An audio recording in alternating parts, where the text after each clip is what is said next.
बात करते हैं। इस समय इकोनॉमी और बाज़ार दोनों में इस समय थोड़ी-सी मुश्किलें हैं और बजट पर ख़ास नज़र है, इसलिए हम इसे मेक और ब्रेक बजट भी कह रहे हैं। बजट से क्या उम्मीद है और मार्केट में इस समय क्या करना है? हमारे साथ फर्स्ट ग्लोबल की चेयरपर्सन और मैनेजिंग डायरेक्टर देवीना मेहरा जुड़ी हैं, उनसे समझते हैं। देवीना जी, गुड मॉर्निंग। भारतीय बाज़ारों में क्या हो रहा है इस समय? इतनी ज़्यादा अंडर परफॉर्मेंस क्यों? और क्या आपका इस समय मार्केट को लेकर आउटलुक है? गुड मॉर्निंग अनुज।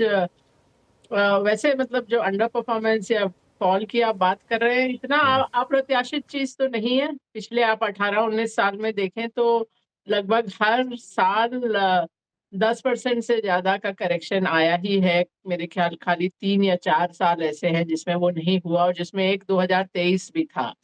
तो जो 2024 के अंत में आपने ये जो देखा, वो 2 साल के बाद आप देख रहे थे कि 10% से ज्यादा इंडेक्स गिर रहे हैं।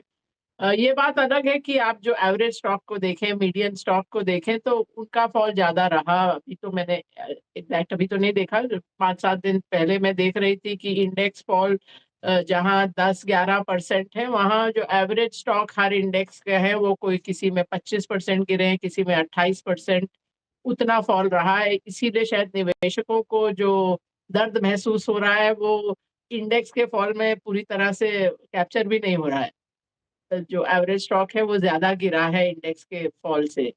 और ये बात भी, जैसा मैंने आपके चैनल पे भी कई महीनों से, मेरे ख्याल कई तिमाही गुज़र गई, अब मैं ये कह रही थी कि जब मार्केट गिरेगा तो आपको ये जो एक तो जो एरिया जहाँ पर बहुत ज़्यादा एक्साइटमेंट रहा है, बहुत ज़्यादा उत्साह रहा है, जहाँ बहुत सारे थीमेटिक फंड्स आए हैं, वहाँ से सतर्क रहिए और छोटे स्टॉक्स में सतर्क रहिए। ये मैंने पिछली मेरे ख्याल 2-3 बार आपके चैनल पर आकर यही कहा था कि अगर पैसा बन गया है तो प्रॉफिट बुक करिए और थोड़ा लार्जर कैप, थोड़ा स्टेडी पोर्टफोलियो में जाइए।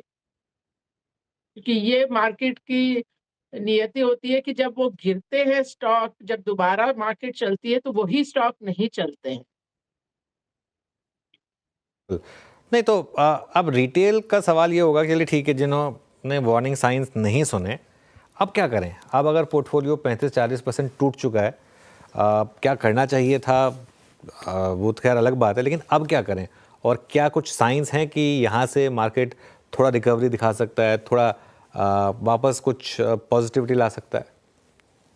उसमें आपको देखना पड़ेगा स्टॉक बाय स्टॉक की आपका कौन से स्टॉक ऐसे थे जो अ, ऊपर से गिर गए। हो सकता है 40% गिर गए हो, 50% गिर गए हो, लेकिन कोई स्टॉक जो 50% गिरता है वो और 50% भी गिर सकता है।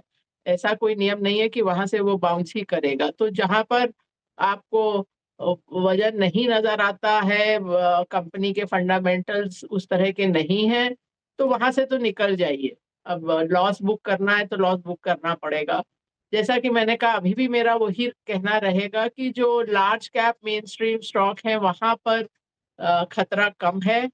और मार्केट से पूरी तरह निकलने का समय नहीं है, लेकिन आपको सोच समझ के निवेश करने का समय है। अब जो लॉस हो गया, जो घाटा हो गया वो तो हो गया। हम लोग चाहते नहीं है लॉस बुक करना, ये भी हमारी फितरत होती है, लेकिन वो करना पड़ता है। बहुत सारे स्टॉक हैं जो आप इतिहास में देखें जो गिरते ही चले गए हैं, जो कभी वापस ही नहीं आए।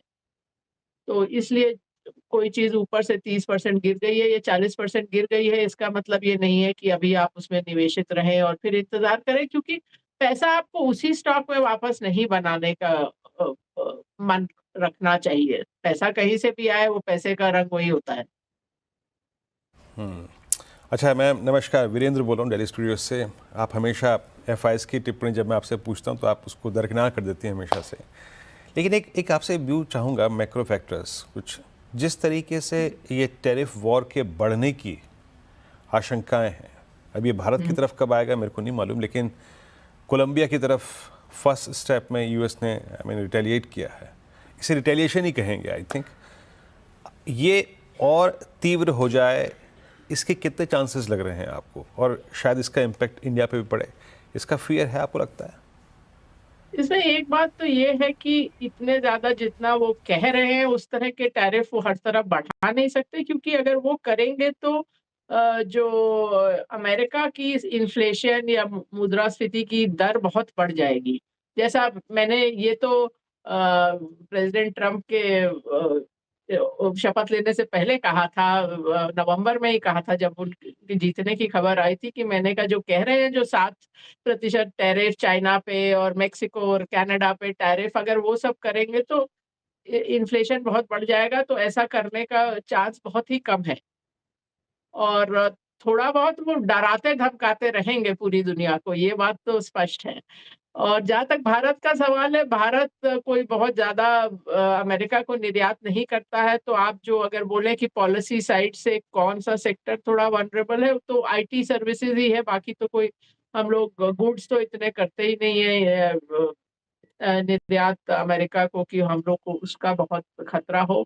ये ज़रूर है कि बीच में जैसे भारत बहुत सारी चीज़ों पे एंटी डंपिंग ड्यूटी लगाने लगा था, शायद उस तरह की चीज़ें भी कम हो जाएँगी। ओके, अच्छा मैम, वो वही पहला प्रश्न दोबारा पूछूंगा। एफआईआईस, ये लिक्विडेशन जिस प्रकार की इमर्जिंग मार्केट्स में हमारी प्लेसमेंट है इस वक्त, या फिर जिस प्रकार की हमारी अर्निंग्स रही, आई मीन ऐसा लग रहा है कि एफआईआईस की रोज़ की एक ईएमआई बन गई है, मतलब एग्जिट रेशो उन्होंने तय कर लिया। भाई रोज़ 4,000 करोड़ रुपए बेचेंगे, 5,000 करोड़ रुपए पाएंगे। ये प्रेशर कब तक फील करेंगे हम?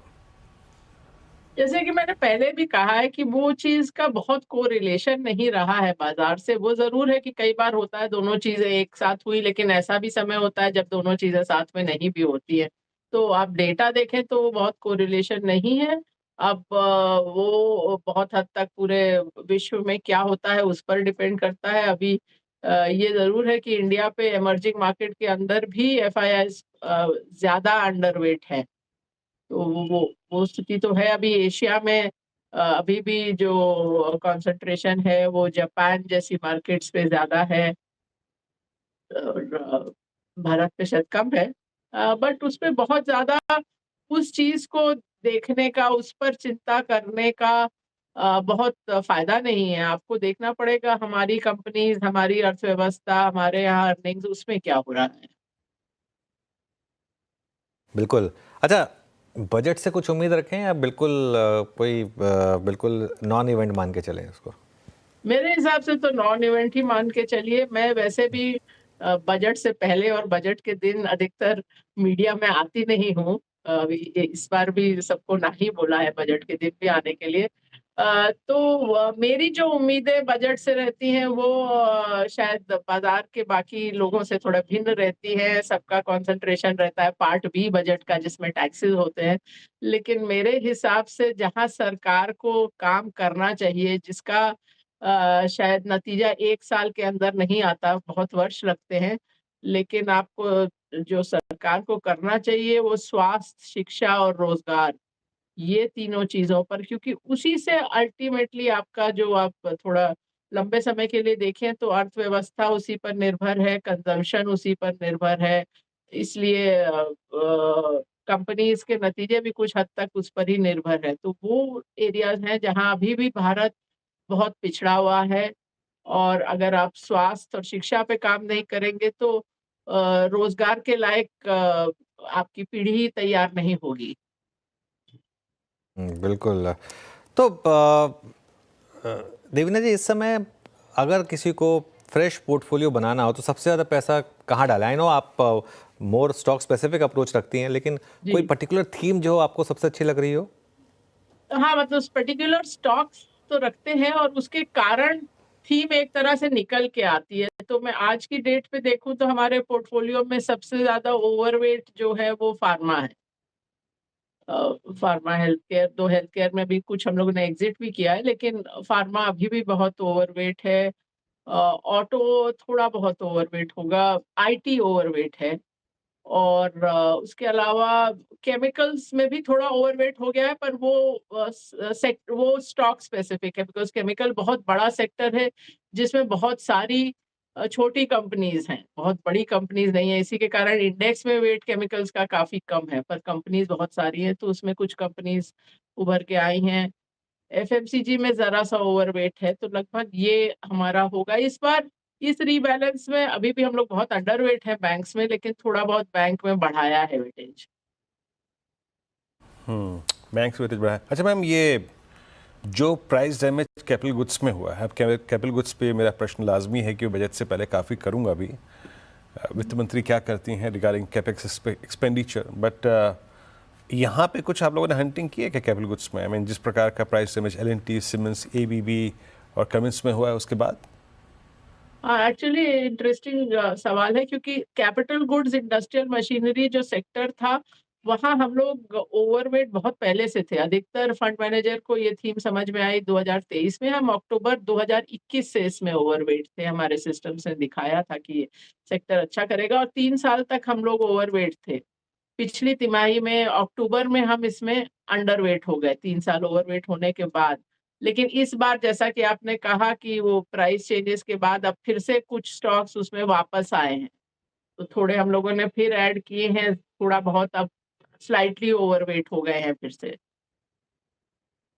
ऑल राइट, देवीना जी बहुत बहुत शुक्रिया आज हमारे साथ जुड़ने के लिए, और फिर बात करेंगे आपसे अगले कुछ हफ्तों बाद कुछ और मार्केट टॉपिक्स पर।